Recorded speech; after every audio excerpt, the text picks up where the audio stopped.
Sentire Media.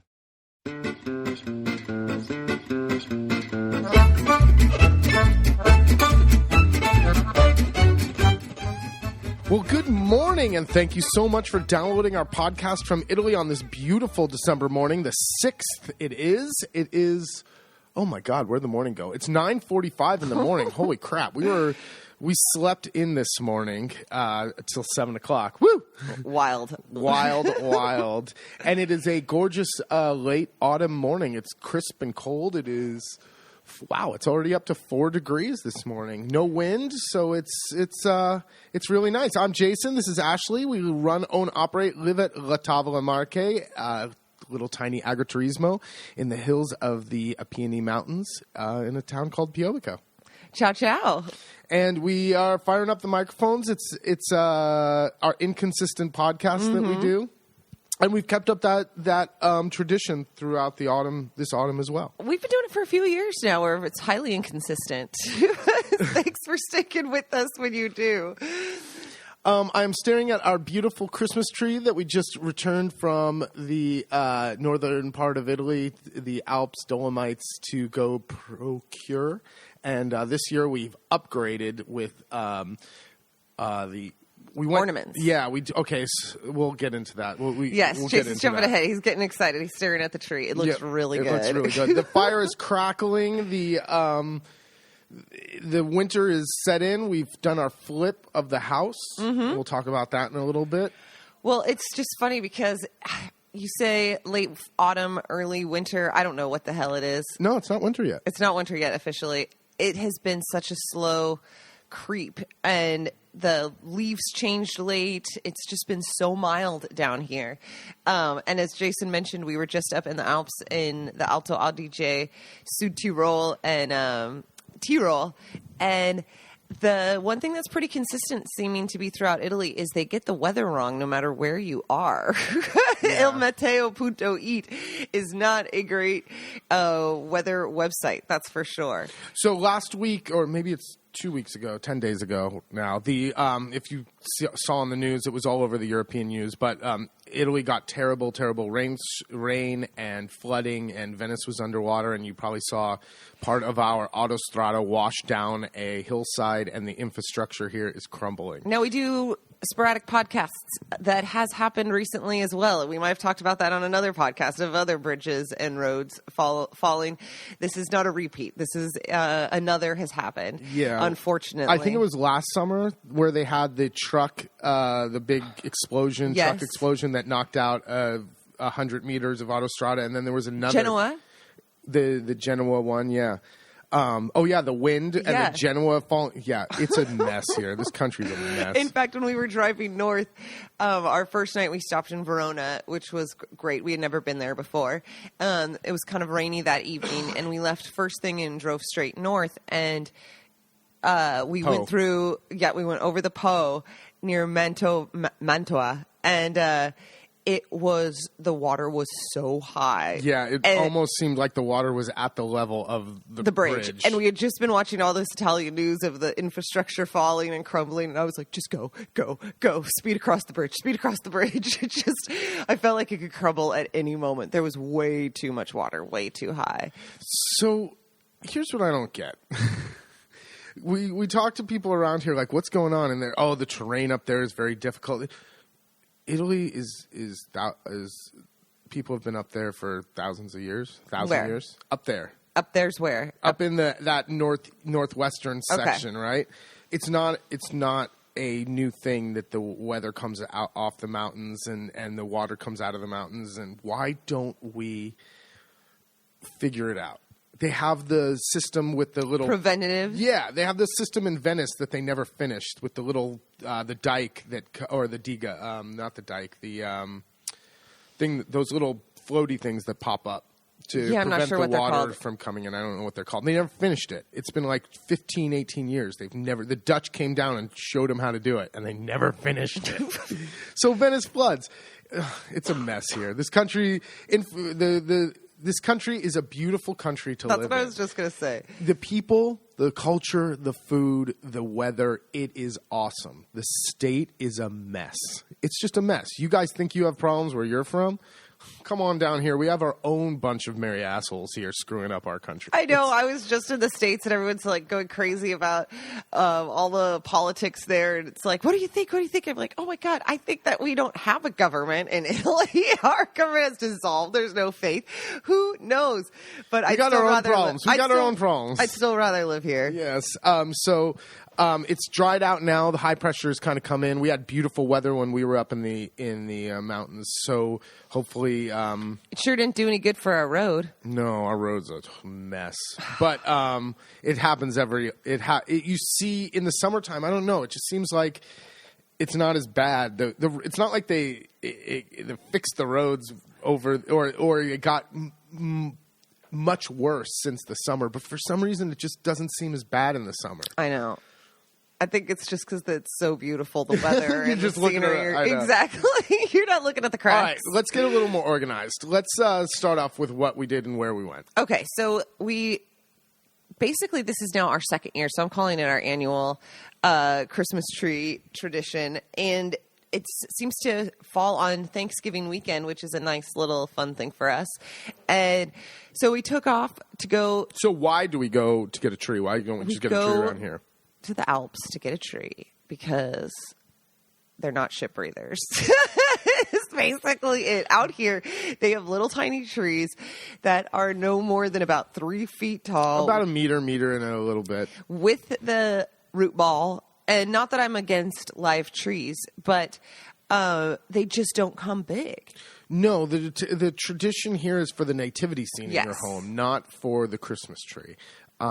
Which Ashley is a big fan of Christmas, so it's a big deal. I grew up Catholic. It's hysterical. The nativity scene, feh.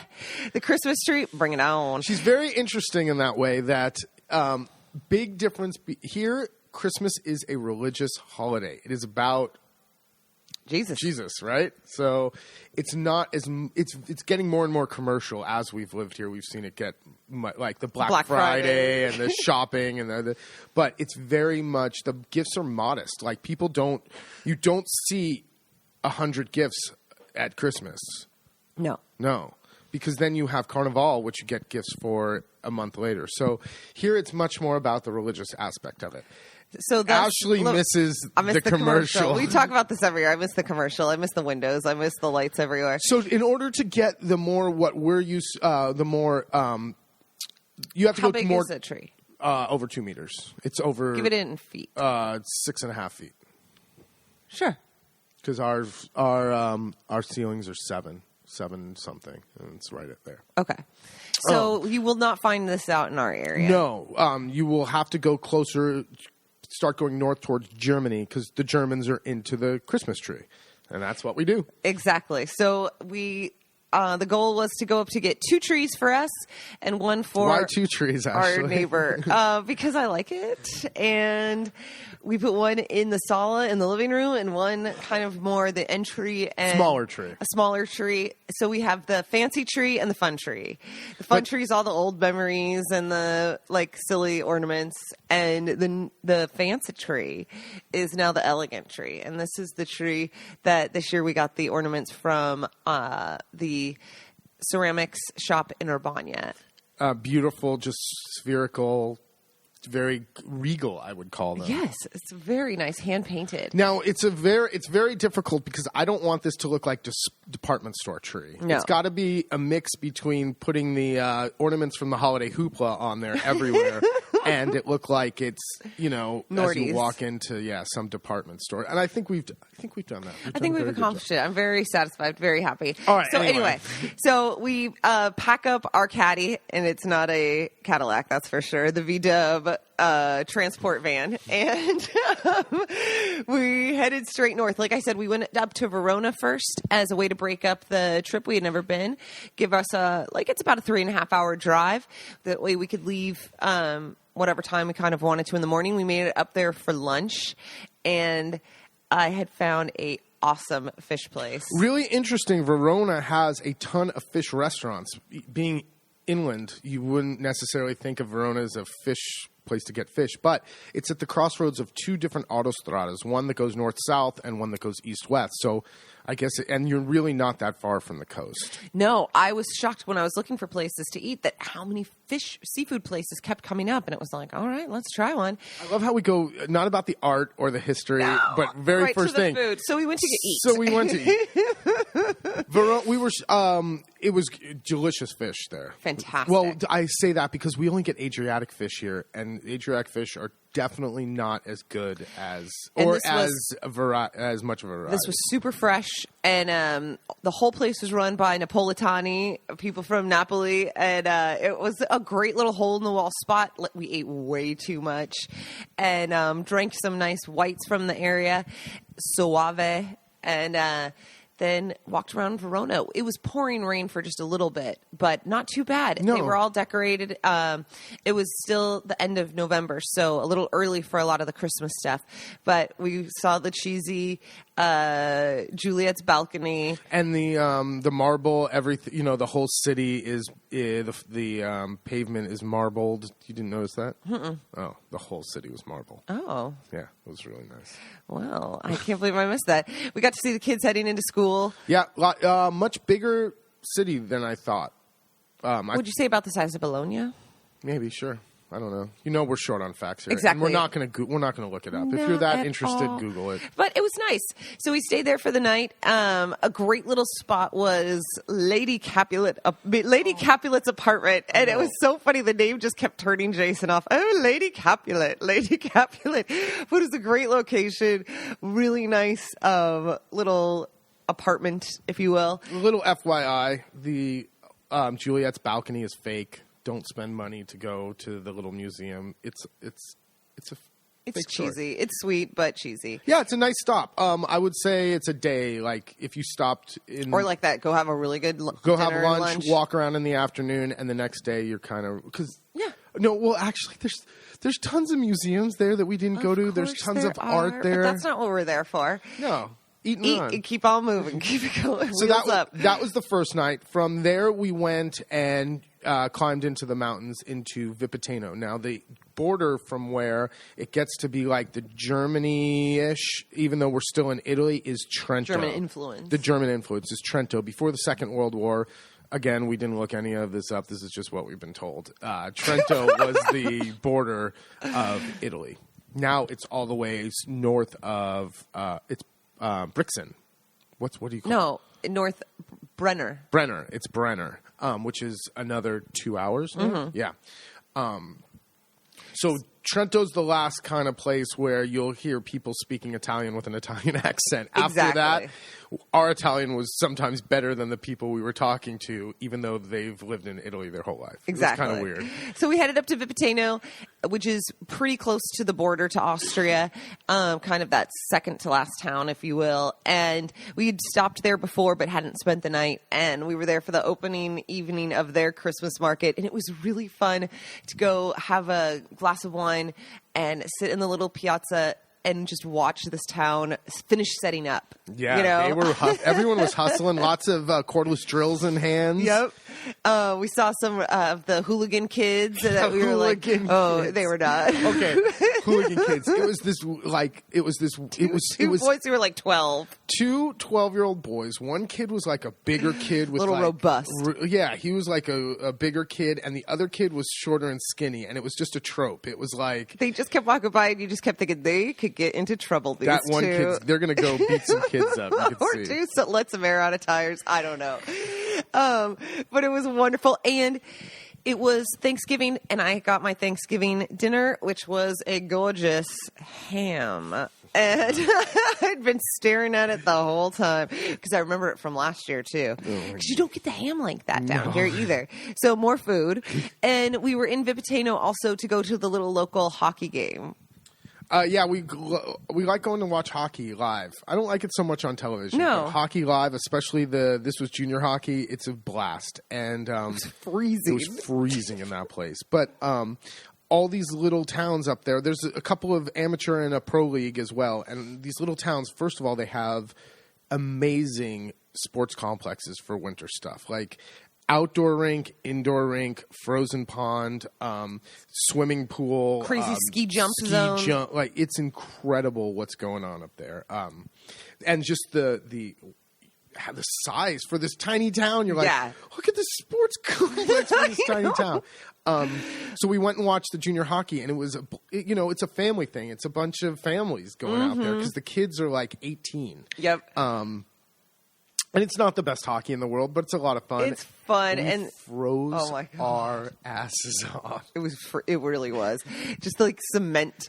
Sitting on a block of cement in a corrugated, it had a corrugated roof on it. It was just like a big ice cube, that thing. Oh my gosh. And then from Vipiteno, we decided to drive north up into Innsbruck the next day. In Österreich. And we took the B road up through there, which was nice. A little side note, if you go up into Austria, you're supposed to get the road pass, correct? Yeah, like the Swiss, you need to get the vignette, the little sticker to go in your window. And unlike the Swiss, you can get the Swiss just make you buy a year pass. And they like control it at the border. Mm-hmm. The Austrians are a little bit more loosey-goosey, so you can buy it at any gas station or whatever, and you can get a 10-day one. It's $8. It's not a big deal. No. It's like not even worth not getting it. Just get the stupid thing and stick it in your window. So Innsbruck was nice. We have been through it or past it many, many times as we would drive up north to Holland or different parts of Germany, but we had never stayed there. And there was another big hockey game, a bigger hockey game going on. So we thought, all right, let's stay up here. And I had found... It's what, an hour? I think so. If you go everything straight, was like an hour apart. So we didn't want to do... We did little drives every day, keep going north. Never more than in like an hour and a half. And we stayed in Innsbruck for 2 nights. And so the first night we went to the hockey game and stumbled upon... This is pro hockey now. Pro hockey, and found the bar just a couple blocks away. In the middle of nowhere, it felt like. And it was like, Jason said, let's go around the... No, this is a city now. So it's like the middle of nowhere for the city. Like a residential area. And it was like, oh man, I thought we'd find like a local bar where everyone's hanging out before the game and stuff. And I don't know, I guess we couldn't find it. So let's head back towards the trail, or our walking trail, if you will, to get us to the stadium. And sure enough, at the very last second, we find this bar that's overflowing, packed, all dudes. Even though it's a bar that was called like Sunshine Cafe or something really funny, and it was like it was no sunshine in there, all dudes, and it was a place you definitely don't want to walk in and be like, I'll take a Pinot. No, you just order beer and the bottle. Everyone was just drinking beer out of the bottle. Yep, great. I'll take 2 of those. 2 of those. And so we hung out with the yokels and and then made our way to the game. That was a blast. Both the home team and the traveling team were well represented with the drums and the flags, and everyone's wearing their gear. That was a blast. That's something we don't do in North America. Every sporting event, someone brings a giant drum here and beats the hell out of it the whole time. And they have songs and they have their chants and they are all on the same page.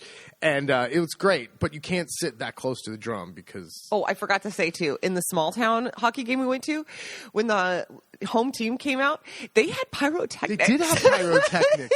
They also had the nicest Zamboni I've ever seen in my entire life. This Zamboni was all computerized. It looked like the Ferrari of Zambonis. It had like the tires were shiny. Couldn't believe in this small, tiny town of 5,000 people. I know. It's the little details. But Innsbruck was more of I think it's the capital of... It's the capital of Tyrol. So it was more of a city. And the next day then we took a series of a tram train, cogwheel train. What is that called? Nope. Cable car. I have no clue. A cable car to a series of funivias or... what's a funivia in English? Gondola? Gondola, there you go. And went to what they call the top of Innsbruck.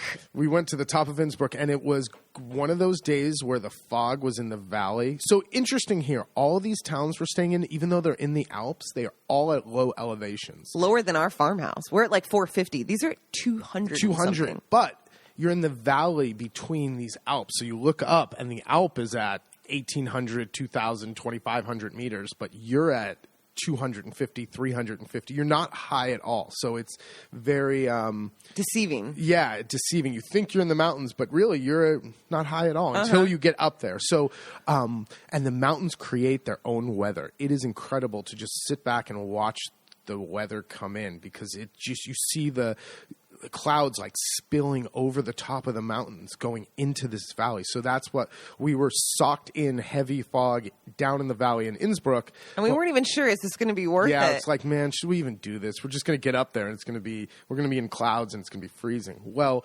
2/3 of the way up, you start seeing the light, and then the last third of the, yeah. It's and like you broke through. And when you get up there, all you see are the peaks of all the Alps and the sea of clouds beneath. It was awesome. It was. And so we get out, and it's like you see that you can hike up to this last bit that's 150 meters, but it's straight up in the snow. And Jason's like, we're doing it. So we could climb up. We have no gear. We were just wearing like... we had boots. I had jeans, though. I really should... I had a camera bag and a purse. Like, I looked ridiculous. There's people with like the sticks. Oh, yeah. We need walking sticks. Like everyone else had walking sticks. Austrians will not walk anywhere without poles in their hands. But then... this is also where you know you're on the line, and well, now we're in Austria. So you've got Austrians, Germans, and you know you're out of the land of Italians, because like no one had scarves. And I was like, I can't believe there's no scarves up here. The oldies just in their like nice leather shoes well, are walking it up. was sunny. It was one of those mountain days where it's minus whatever and sunny and no wind. So it was, if you just stand there, it's warm. It's not cold. But in the land of Italy, you don't do anything without the proper outfit. So, like, and you would see the Italians who would come up there, and it would be and the kids are so cute, but they're all wrapped up like freaking Randy and Ralphie from A Christmas Story. We saw a road crew, and we were driving up and over. Like, we took the B roads a lot around because it's nicer and it's quieter, and you could drive really slow, and it's gorgeous. We saw a road crew, and in the car it said -8. And these guys have just basically like fleece jackets, kind of zipped all the way down, and like I don't know if it's a t-shirt or just a long sleeve, like, and no gloves, no hat, no scarf. They got a shovel in their hand and they're going to town. It's like, this is a tough crew. Like, these people up here are tough. For them, this wasn't cold. I was cold. It was plenty cold for me. But it was fun climbing up to the top. I kept thinking, oh my God, what if I slip and roll down this hill? I'm on the top of a mountain. I'm peaking right now. And what if I start going down? But no slip and falls. It was stunning. We made it up to the tip top, which I think they said was, I don't know, 1,300 meters or more. It wasn't as high as... Yeah, it wasn't crazy, but it was still fantastic. And like Jason said, to see just the tips, we couldn't have picked the tops, the tips of the mountains, the tops, the peaks. Poking up through the fog. It was just the perfect day for it. It was great. And then at each of the different gondola Funivia stops, there's... the next one down is they call it Cloud9 Sky Lounge, and like the Igloo Lounge, and there's supposed to be this great lounge and this huge outdoor seating area where you look out over everything 360 degrees. And that stop is where the socked-in really began, and it was hysterical because they were having a party out there, roasting marshmallows and a big fire, but you could not see your hand in front of your face. No, it was so. I had not ever seen anything like that. I think it was freezing fog. Freezing fog. It was really thick. And what a difference it made. You go from up at the top where you after you get to the top of the little thing we walked, you take off your gloves and your hat and all that, and you're like, oh my God, it's hot. To it is bone-chilling cold 400 and 500 meters down. It was incredible. So Innsbruck was 2 nights were great. To have the hockey game and to go and do the top of the mountain and explore the city and all of the Christmas markets. loved it. Then it was time to come back down to Italy and get serious because we needed to get our Christmas trees. We love to shop on these trips. So we find the kitchen stores and we get all of the gadgets. Hardware stores. Up north, the hardware stores, the kitchen stores, they all carry much better quality stuff. Heavy duty stuff. It's gorgeous. We just go to the hardware stores and walk around. The other thing up there that's really nice, and you notice the difference from Verona north, were the white wines. We realized I love La Marche. I'm a homer, but our white wines aren't that good. Our white wines are nice. Our Verdicchio is good, but it's true. Shout out to Egbert, a guest who's been here a million times, who's a big wine guy. And he would never drink the whites. And I always thought, Egbert, what's up? You bring white, but you don't ever want to drink our white. What's up? And he was like, no offense to you guys, but it's a little acidic here in La Marche. And I thought, I don't know, it's good, it's fine. No, then you travel around. He's right. The wines from Verona, from the Veneto north, the white wines are really excellent. Good. So we did a ton of wine shopping as well.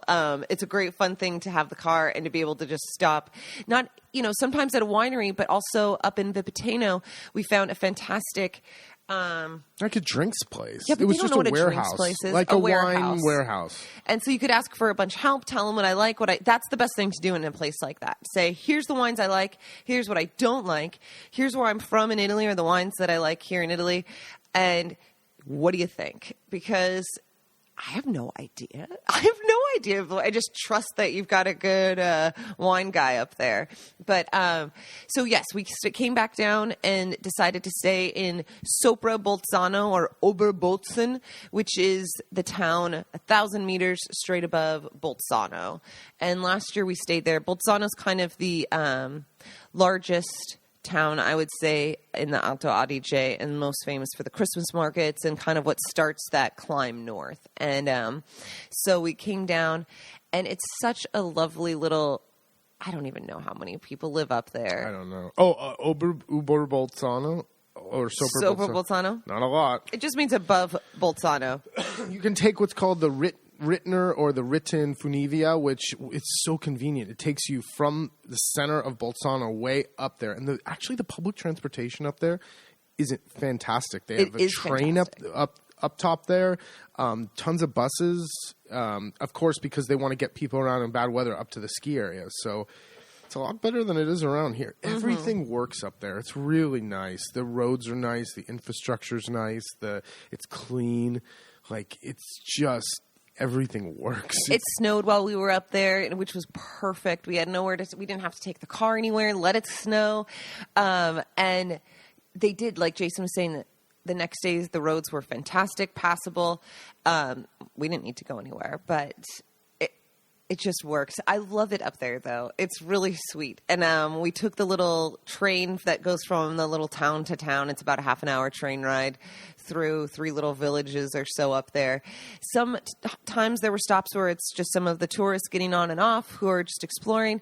But you'd see one where there would be just the one single guy with like the crate of milk and juice in his hand. And he had gone into town to get groceries and heading back home. And he knew the conductor. And so there still are people who live up there too, which was really nice. Yeah. It's not just a little fabricated ski town. No.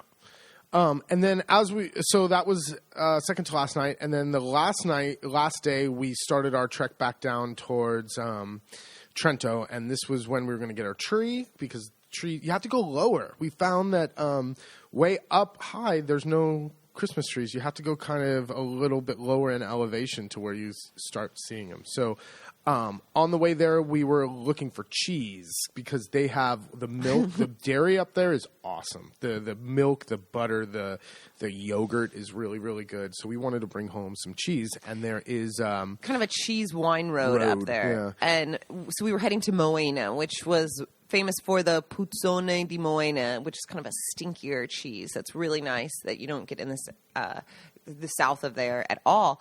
And come to find out, if you follow this valley road from Moena north, there's a handful of other little towns you could stop in.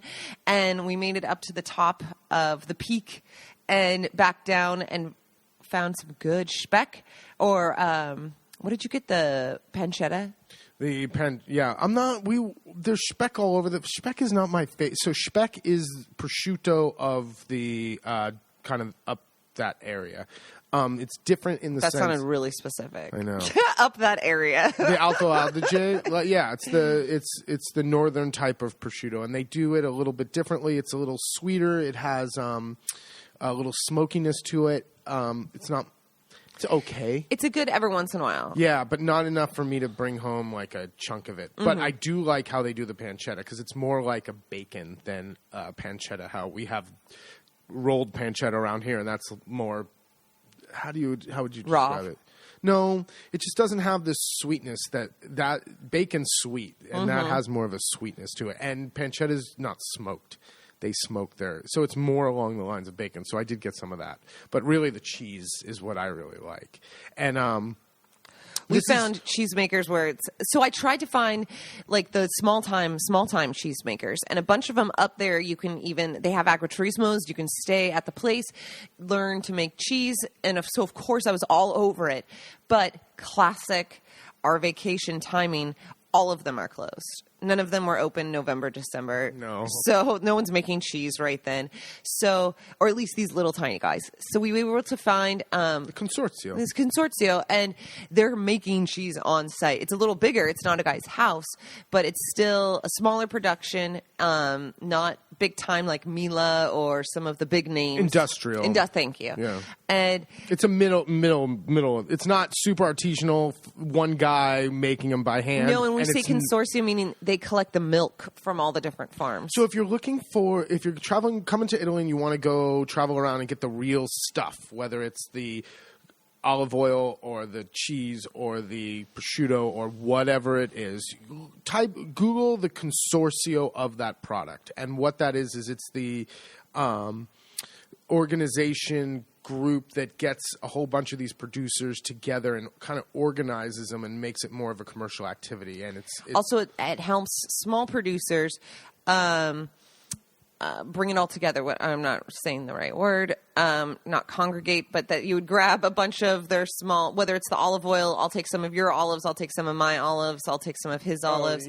And we're such idiots. What is that called? Being more efficient. I don't know. But this is where you'll find the DOP or the DOC or the DOPE. It'll be the consorzio. And then you can go to if you go on their website, they'll tell you where their little places of sale are. And that's all we did. We stopped at 3 of these little point of sales for the consorzio. One was the big one where they actually made it, and the another 2 were 3. They made it. All of them made it there? Oh, okay. So there you go. And so our car was quickly filling up with lots of cheese. Oh, I also went to the mill. That's right. In Yes. Bolzano, there's one of my favorite. It's a mill, and it's just this big room with 100 giant sacks open, and you walk around and tell them what you want. And I got rye wheat from up there, or rye wheat berries from up there, and a different kind of soft wheat that has a higher protein, and it's better for bread making. But Jason likes to buy 25 kilos. I got 25 kilos of wheat. We probably walked out there with 60 kilos of, they have beautiful raisins there and dried cranberries, and I got malt and. But here's the best part: we don't have a mill. No, I had to buy a mill. I had to buy a mill too. Because I brought home 60, 70 kilos of whole grain, but I have nothing to grind it up with. So we immediately got home, and we were looking for one up there. But anyway, so the car was getting filled with grains, wine, cheese, but we still didn't have our trees, which was why we went up there. So we were so lucky. The last place we were going to for wine, again, another kind of like a consortium. I asked her, I was like, first of all, I'm definitely getting a bunch of wine. So I was starting to tell her, listen, I'm going to buy wine. So don't worry about that. But I'm setting you that up because I'm about to ask you a really non-relevant question. Where do you get good Christmas trees? And I was like, were we in Trento? Yeah. Yeah, we were in Trento. And I was like, and I mean good Christmas trees, not a little rinky-dink small one. And she was like, all right, So she totally hooked me up with the wine, got me all set up, and then was like, I'll be right back. And she makes a couple phone calls. She checks some stuff online. She hands me a piece of paper with 2 addresses. The first one we go to, score. She was awesome. We never would have found this place without her. It was a great big nursery. Vivio. A Vivio. They had tons of trees. The different types. Oh, We got the noble fir. We got the very nice with the one with the big branches. And the best part was, it was right on the edge of the autostrada, so we could jump right on after we filled up the car with the trees and start heading home. It was very successful. The only thing I can't seem to find properly is a really nice advent calendar. It's something I keep looking for, but I think that's more next. There's a couple things we were looking for, and I think it's deeper into Bavaria. I think you're right. We'll just keep going up. It's a fun trip. It was a blast. And it's just incredible that 4 hours in the car and you are in another world. Well, that was the thing. We came home the same night.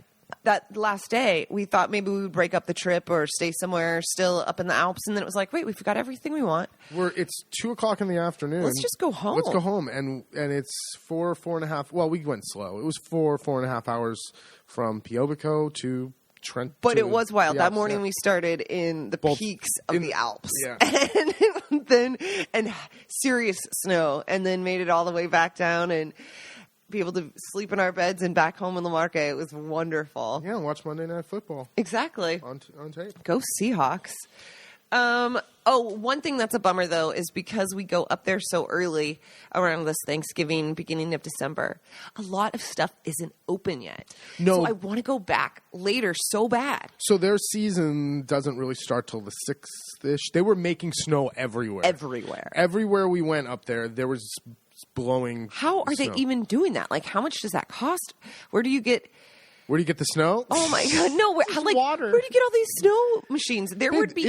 It's a huge economy. The opening big weekend is this weekend. And we're not even talking about just blowing it up in the mountainside on runs. All the cross country ski. So like through the entire valley, they're blowing snow. I've never seen it like this before. No, there was snow machines everywhere. But not only are these.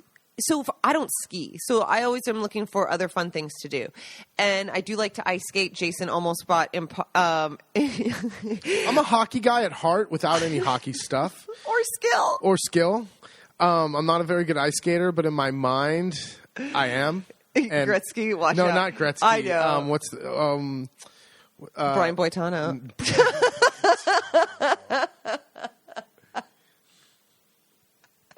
Sorry.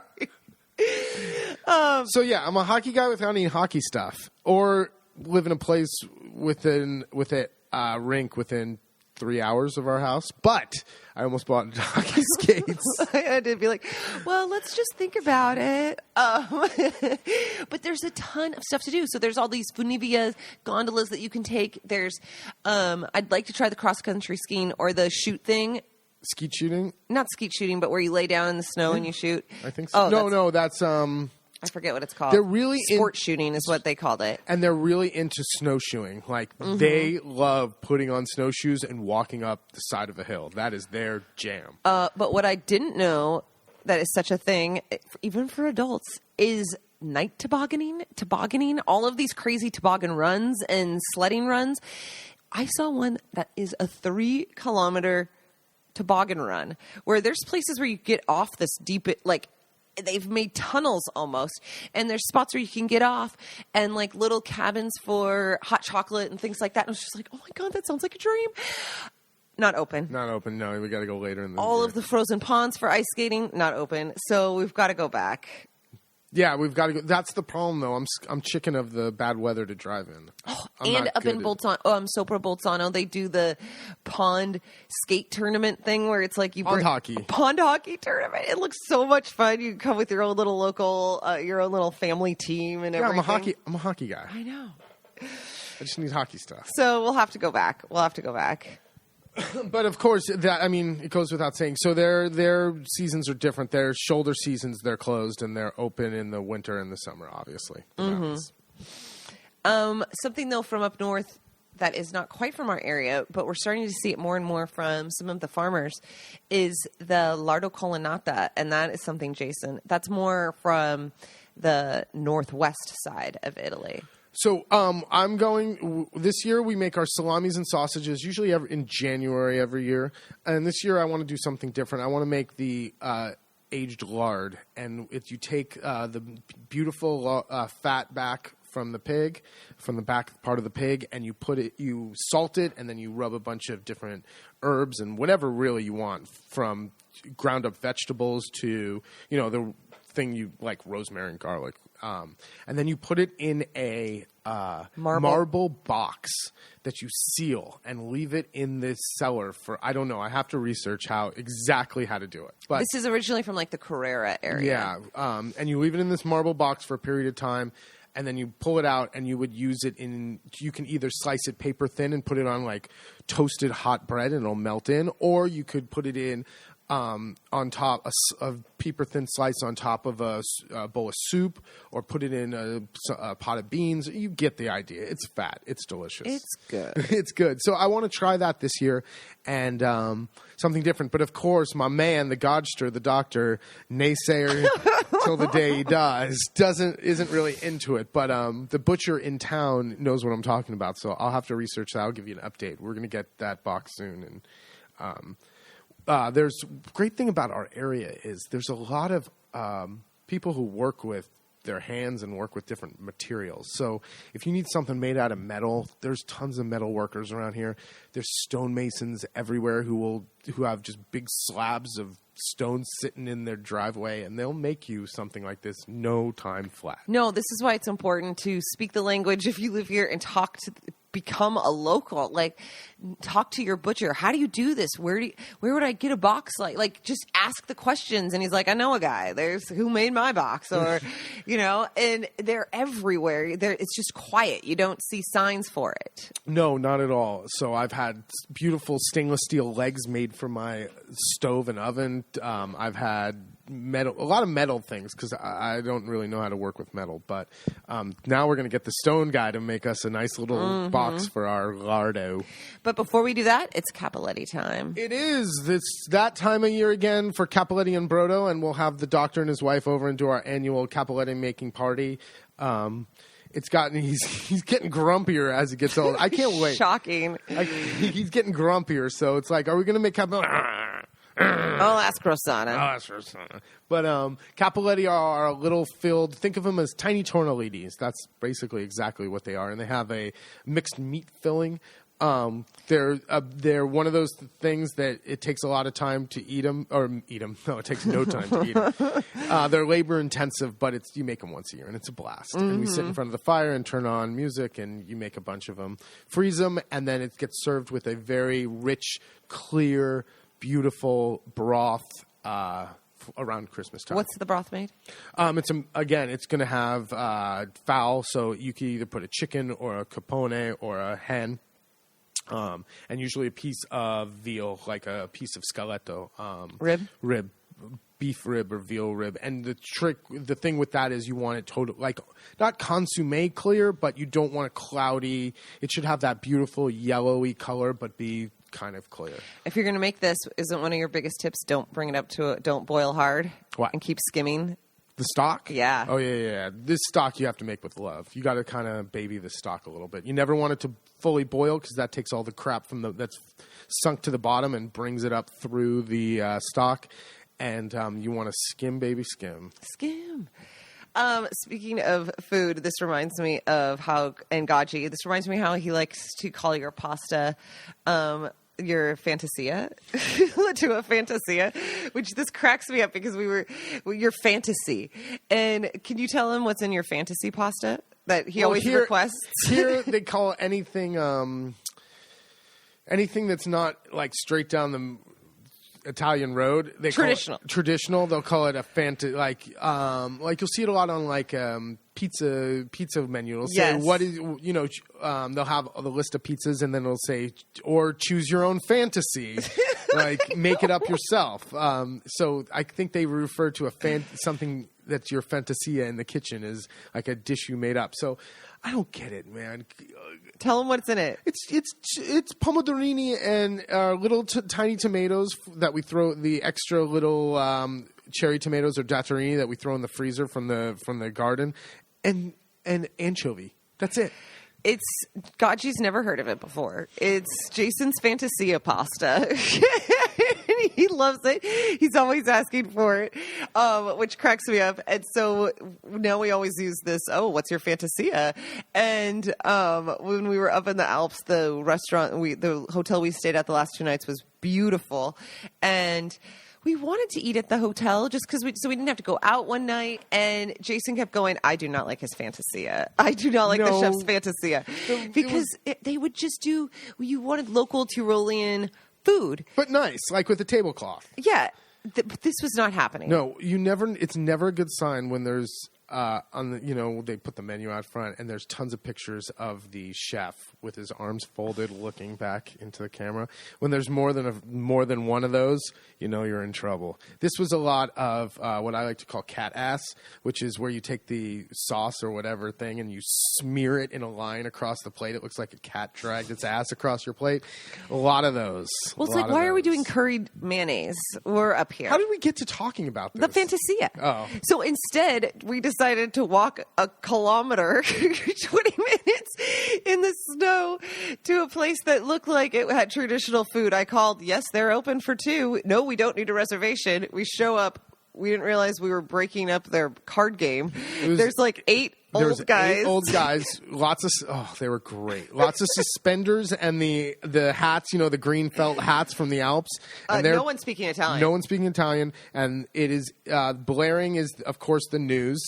That's all you can hear is news blaring, and these guys playing. I don't know if it was Scopa or what kind of who knows card game. They all turn, look up at us, and we go, "Oh God!" And now we can't leave because we already called, and now we're standing. And now we're here, and we walked 20 minutes to get here, and he's like, "Anywhere you want." So then he goes, "You could go sit in the other room too." So I was like, "All right, let's go to the other room and leave them to their card game." So we had to turn on the lights ourselves, which I kind of like, to the little side room.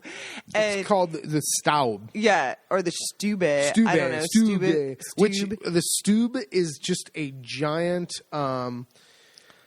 It's a giant oven, but it's really like a giant fireplace oven, and this thing's made out of usually cement or brick or something, and it spans and tile, and it spans 2 rooms. And one side you'll 2 rooms. The side with the opening, it'll be a little bit into the room, and then the back end. And this thing is usually in the middle of the house, and it heats the whole house. Mm-hmm. So the Stube room was the room that. The back of this oven, and when you went into the room, what dominated this room was literally the back of this oven. And it's great little classic decoration of the wood paneling and stuff, very charming. But we felt like, oh my God, I can't believe it. Now we have to order. Obviously, this is not some happening spot, or there's not a lot ready to go. And so instead of the chef's fantasy at the hotel, we had this guy's kind of microwaved beef stew. But it was way more charming in its own way. You know what I mean? Like, I still would rather have done that than had the fancy dinner. No, and he had a glorious big belly and beautiful. He had great suspenders. Also cabbage salad there. So the cabbage salad was delicious. And first of all, I love he called it salad. Let me go get you the salad. And he brings down this thing that has more pancetta than cabbage. I'm joking, but almost. It felt like it was drowned in fat. And my kind of salad. And so at the end of the meal, which also he disappeared forever. And it was like, oh my God, are we just going to have to leave money and leave? It kind of felt spooky. There was no one staying there. There was no one there. It was like, where the hell did he go? He's been missing for 20 minutes. We also eat super fast, so it was much more of us. But he comes back and we're like, what's in the salad? Or how did you make Jason tries to engage him in the salad? Not much. It's I like to call that handball against the drapes. Nothing's bouncing back. Let's reenact it. I don't remember. It was one delicious salad, blah, blah, blah, blah, blah. I noticed the little pieces of speck. No, you said, what do you call the salad? He goes, cabbage. Cabbage. Okay. And Jason's like, yeah, there's some nice little speck, or what is that? Yeah, it's more fatty than normal speck. He goes, yeah, it's good. It's good. And turns on a heel and leaves. It's like, all right, okay, sorry. Thanks for the recipe.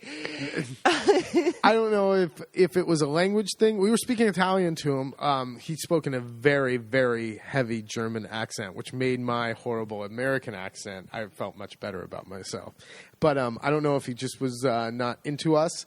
Might be that. It could have been. We broke up the game. It could have been the game. We broke up the card game. Yeah, but it was like after 7. It was time for dinner anyway. Yeah, but we did break up the game. So I don't know. Could have been us. I don't know. I doubt it. It's never. So coming up, we flipped over the house. And what do you mean? What do I mean by that? Well, we've closed up arches and put up plastics and tried to make this drafty farmhouse a little bit more airtight. We have to choose every year between carbon dioxide, monoxide poisoning from all the fires we have going, or freezing with the draft. So we'll choose the gas. Yeah, I'll go to sleep. I feel sleepy. I feel sleepy and warm. I know. So that's it. And I mention it because it's a thing. This takes a minute or two to close off the different parts of the house. Now we understand why you see really heavy velvet drapes in castles, because not that we live in a castle, but it is built like it is built like a castle from the 1400s, and the fact that nothing really fits together very tight. So in the wintertime, you definitely feel where the that window doesn't really meet up against the... our front door, I feel like, is you Swiss see cheese. through. Yeah, you see through our front door. You can see the light and the air coming through. So there's a lot of putting up of plastic or heavy curtains and all that, but it's all done. Nice little atmosphere we got in here. It is. You know we did well when you can walk around in December in shorts and a t-shirt in the kitchen living room. Then we did well. We did. Can you say really quick what we're going to do today? Because it's kind of exciting for next year. So today we are going to Carolyn and Luke, our Dutch neighbors. Carolyn is an excellent gardener. She excels and is absolutely fantastic as starting plants to make anything from seed and getting them ready for transplanting into the garden. And her plants are the strongest and most beautiful that you. She's patient and good. She's good, but she is. Kind of stepping back. I think she's tired of it. So she's giving us her greenhouse, which is huge. I mean, that's literally a big deal for us, and it's a good-sized greenhouse. It's a great-sized greenhouse. So today we're going to go down to her house and take apart the greenhouse and get it ready to transport up to here. And then this year, this winter and spring, we will start the seeds together so she can really train me on exactly how to do it, because I've tried for years, and it is not easy. It's not. I'll tell you, growing the plants from baby plants to mature and getting the fruit is much, much, much easier than starting these little things from seeds, because they're so delicate, and one day of too hot or too cold or too much or too little water and they're done. Or you make the soil too heavy, and then there's just a lot. It's a lot of delicate work, and these sausage fingers are not delicate. It's not my strong suit. Well, no, and Jason is definitely a lot of if someone's good, more is better mentality, even with the garden of things of, let's put a bunch of extra fertilizer in here, and then it can be too much at times. That was this year. That was this year. That's because I use the pellets and whatever. I just mean it's a sensitive, delicate process, so there is still a lot to learn, but it's exciting to go and start taking apart the greenhouse to bring it over. Yeah, we'll see. It's interesting because it doesn't really come apart as much as I'd like to fit into a truck. So I'm not sure how this is how we're going to get it down the road in the big U, those big U things. Yeah, we'll see.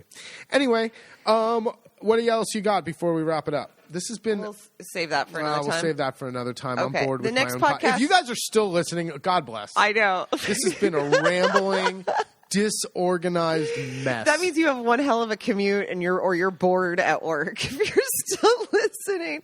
Well, the next one we'll do will definitely be sooner because we don't have any road trips coming up or anything right now. And we'll do one on a country living gift ideas / essentials. We'll see. I think this is a dumb idea. I like it. I love these gift guides. All right, bring us home. We're done. Am I going to read from the book? No, it's already been an hour and we got a bunch of stuff to do. All right. Next time. All right. Thank you guys so much for listening. Like Jason said, if you made it to the end, more power to you. I wish we had a prize. Bless your heart. Bless your heart. Hope you guys had a great Thanksgiving and happy holidays. You know where to find us, La Tavola Marche, LATAVOLAMARCHE.com. Shoot us an email, questions, anything at info@LaTavolaMarche. Check out the website, Instagram, Twitter, Facebook. Anything to promote or... We've got... In the spring, we'll be starting back up in May, and we have the Move to Italy workshop. We've got our advanced cooking class for returning guests only. A few other not Move to Italy, Made in La Marche, a couple 3 and 5 night stuff. And if you are looking for a place to take over with your friends and family, there's only a couple weeks left, or couple of week spaces left. Yeah, a couple Not spaces. a couple of weeks left. No, just a couple of spaces left. All right. Thanks for listening.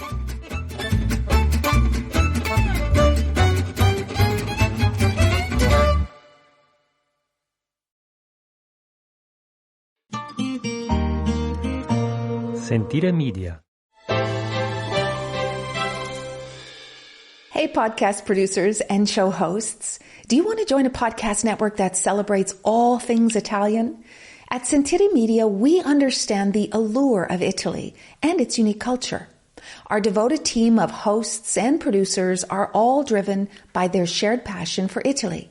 And we work tirelessly to create the best lifestyle podcasts and content that will whisk you away to the very heart of Italy. With us, you can savor the mouth-watering flavors, get lost in the stories from the past, break down the cultural barriers, and truly immerse yourself in the vibrant traditions of this intoxicating country. If you have a great podcast idea or are already in production and would like to join Sentire Media, head over to sentiremedia.com, that's SENTIRE media.com, and find out how to submit your show.